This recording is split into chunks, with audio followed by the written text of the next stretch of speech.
Hello there, I'm Erica, the technology nerd who likes to film stuff. This month's XDA Developer TV is brought to you by the Samsung Smart App Challenge 2012. Enter for your chance to win your piece of over $4 million in cash prizes by clicking the banner at the top of xdadevelopers.com or by visiting developer.samsung.com.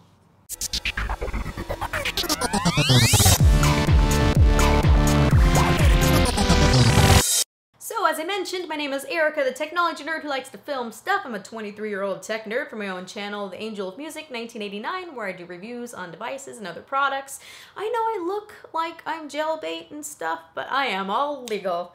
Yeah.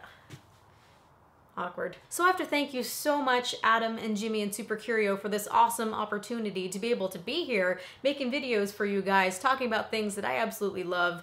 So the first thing I want to get into is the Galaxy S3 here. An awesome application called EasyUMS is entirely essential. Basically, before we get into all the fine details, is it is an application that lets you mount the external SD card as USB mass storage. You can easily toggle between UMS mode and back to MTP mode. This is absolutely essential and you want to know why, so let's create a little bit of a scenario here. So you've just gotten your brand spanking new Galaxy S3, you're excited, it's the international version, it's your first ice cream sandwich device, you've probably paid around $700 if you imported it and you live in the United States, so this is your baby. Nobody is allowed to touch this phone. You even have a legal written agreement that your girlfriend is not allowed to touch this phone. So you are completely freaking out right now. Your masculinity is all charged. You've got this sweet, awesome setup here, and you plug it into your computer, and you're ready to transfer over 10 gigabytes of sweet tunes. And as you're doing that, you realize that it's not USB mountable. Even the external SD card is not USB mountable. So you're like, okay, shit.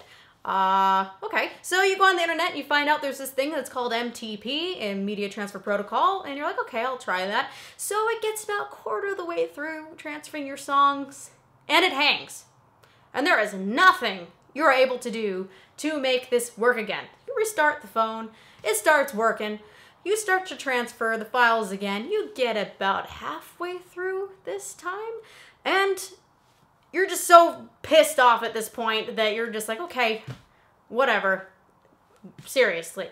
So you take your phone out to your car, you're gonna go on a joyride in this awesome truck that you have, and you've got a sweet stereo system that you installed last year. So you plug your phone in like you do all the other times, and you realize it's not supported. It doesn't support MTP. So at this point, you are so flipping mad that you're gonna pull an Office Space on this phone. Screw the $700 you spent. You're so angry that you're even threatening to go back to an iPhone. That is pretty bad, you guys. But you actually don't need to freak out like that, because that is the whole point of XDA developers, you guys. They're so awesome that they create applications that let you fix a situation that you don't like with the phone. Considering EasyUMS, done by these guys here, thank you so much for creating this application, because it really helps. It's a partial solution. It now lets you use mass USB storage for your external SD card, but you're not going to be able to at any point use it for the internal. It's just not going to work. It's not going to happen. If you look at Android of the past, way yonder years of gingerbread, which was not a long time ago, you'll see that there are two partitions. One is for the internal storage and the other is for applications, which is only like a 2 gigabyte measly amount, which is really horrible. So what would happen before is that programs used to be very small. They would fit just fine on that 2 gigabytes, and you could easily move data back and forth to that other big partition that was given to the phone. No issues, it was not a problem. Well, the problem is that now we have games that are easily over a gigabyte in size. So Google is now forced to let the information from the applications partition now also be shared with the SD card partitions, because it doesn't fit all on this one tiny 2 gigabyte partition. So what happens when you plug in the SD card partition onto your computer? Well, it takes it away from the system so it can no longer communicate, which I'm sure you see when you plug in your phone, you're trying to play a game as a large file is transferring, and it says not accessible right now because you are connected to USB mass storage. That's the whole point here. That is why was such a problem. So you would end up getting redundancies. Some things could easily get corrupted. It's a big no-no. You don't take the application data that's here and have it be shared by a computer that you can no longer access. Correct.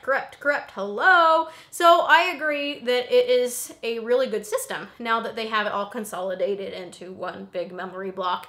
But the only problem is MTP. MTP is not supported by everything. Aren't drivers to support it everywhere. So even in Windows, it's supposed to be supported really well, and it doesn't. Super Curio, I'm sorry, I thought it was hilarious, your story of it actually hanging the way it does sometimes. So you can see that it's not the perfect solution. And in Mac operating systems, you have to use third-party software, Android file transfer. It's incredibly slow. And with MTP, you can no longer browse, actually, and view a file in real time in a window anymore. You actually have to transfer it onto the computer. So, stupid solution. So I'm just saying screw it to MTP. I'm really having a lot of faith here in the EasyUMS application. So what I'm doing now is having a gigantic SD card and putting all my movies and everything on that and keeping that one really stable, non-volatile, consolidated piece alone, and I'm not going to use MTP. So what you really need to pay attention to with this app is that it supports both exFAT and FAT32. What's really nice about the Galaxy S3 is that it supports exFAT where other phones don't. So FAT32 is the old formatting file system that supports a maximum of 4 gigabytes at one particular time. So if you want to watch a movie file that's over 4 gigabytes, forget about it. You can't do that. So exFAT, which started with Windows Vista, actually lets you carry on even further and further. You can have a 10 gigabyte NKV file if you want. I have a 50 gigabyte NKV file, which is lossless. I don't recommend you use lossless, but it was just to prove a point. So that is actually a really cool situation. And with this application, you can choose either one that you would like because the Galaxy S3 can read either one. So in which circumstance would you really want to pay attention to which one? Well, if you want to use your phone plugging in to something that supports mass USB storage that's not your computer, like your truck sound system or whatever, I recommend staying with FAT32 as that's the old system and that is going to be what's readily recognized. So exFAT is going to be really if you like to watch movies and such. So keep that in mind.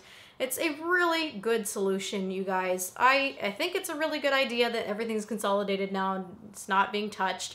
But Samsung, really, did you have to disable our mass USB storage? By the way, you guys, it was supposed to be enabled by default, so yeah, our developers were like, yeah, screw that. So as far as support, there's something to say, is that right now, I'm only seeing the international version supported. The reason is that the kernel module works hand in hand with the Exynos processor, and, well, I don't know if you're going to be able to get it to work on other phones. They don't have that particular kernel module. So we'll see what happens as far as other compatibilities. So check this out, you guys. It is an awesome application. It's very simple to use. It worked on my Mac computer, which is Lion at this moment.